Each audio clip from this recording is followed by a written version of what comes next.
Google মিটে যদি আপনারা কোনো মিটিং করতে চান, অনেক সময় দেখবেন যে আপনাদের মোবাইলে গুগল মিট এই অ্যাপসটা থাকবে না। তখন আপনারা যেটা করবেন, আপনাদেরকে প্লে স্টোরে যেতে হবে। যে আপনি দেখতে পাচ্ছেন এখানে প্লে স্টোর, সেই প্লে স্টোর বাটনটাতে ক্লিক করবেন। তো এখানে লিখবেন গুগল মিট।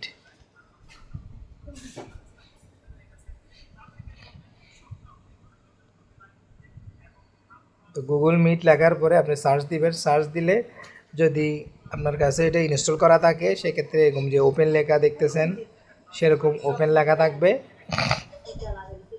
আর যদি ইনস্টল করা না থাকে, উপরে যে অ্যাপসটা দেখতে পাচ্ছেন ওটার পাশে যে ইনস্টল বাটন লেখা আছে সেরকম ইনস্টল বাটন থাকবে।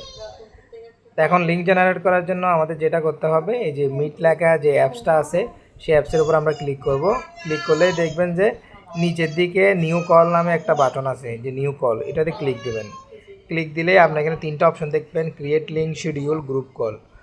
তো আমরা যদি শিডিউল করতে চান, শিডিউল মানে হচ্ছে আপনি মিটিংটা আজকে করবেন না পরে করবেন, তখন আপনি শিডিউলে ক্লিক করে ডেটটা ফিক্সড করবেন যে কোন দিন আপনি এটা করতে চান বা কবে করতে চান। আর যদি আপনি চান যে না আপনি শিডিউল করে রাখবো না, আমি এখনই লিঙ্ক দিব, এখনই মিটিং হবে বা লিঙ্ক যেটা দিব এটাতে জয়েন করবে মানুষ, তাহলে আপনি ওই যে নিউ কলে ক্লিক করার পর ক্রিয়েট লিঙ্ক যেটা আছে সেটার উপরে ক্লিক করবেন।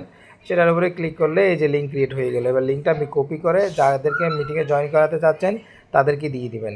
তারপর আপনি যে জয়েন বাটনে ক্লিক করলেই আপনি কী করবেন, মিটিংয়ে যুক্ত হয়ে যাবেন। মিটিংয়ে যুক্ত হওয়ার পর আপনি যেটা করবেন, এই যে জয়েনে ক্লিক করবেন। জয়েনে ক্লিক হওয়ার পর আপনি মিটিংয়ে যুক্ত হবেন। এরপরে যে কল কেটে দেওয়ার জন্য যে বাটনটা আছে তার পাশে যে তিনটা ডটালা বাটন আছে ওটাতে ক্লিক করে একদম নিচে সেটিংয়ে চলে আসবেন। সেটিং থেকে আপনি কী করবেন, যে হোস্ট কন্ট্রোল একটা অপশন পাবেন, হোস্ট কন্ট্রোলে ক্লিক করবেন। এখানে ক্লিক করার পর একটু নিচের দিকে আসবেন। নিচের দিকে এসে এই যে ওপেন লেখা আছে এটা ওপেন করে দিবেন। ওপেন করে দিলে যেটা হবে, লিঙ্কটা আপনি যাদেরকে দিয়েছেন তারা ডিরেক্ট এখানে জয়েন করে ফেলতে পারবে।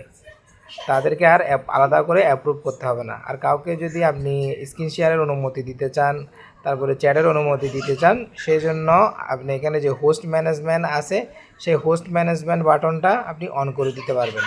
এটা অন করে দিলে দেখবেন যে আপনার নিচে যে অপশনগুলো আছে সেগুলো সবগুলো অন হয়ে যাবে। আর যেটা অফ করে দিলে এগুলো সব অফ হয়ে যাবে এবং তারা পরবর্তীতে এই জিনিসগুলো করতে পারবে না। এভাবেই মূলত একটা লিঙ্ক জেনারেট করে এবং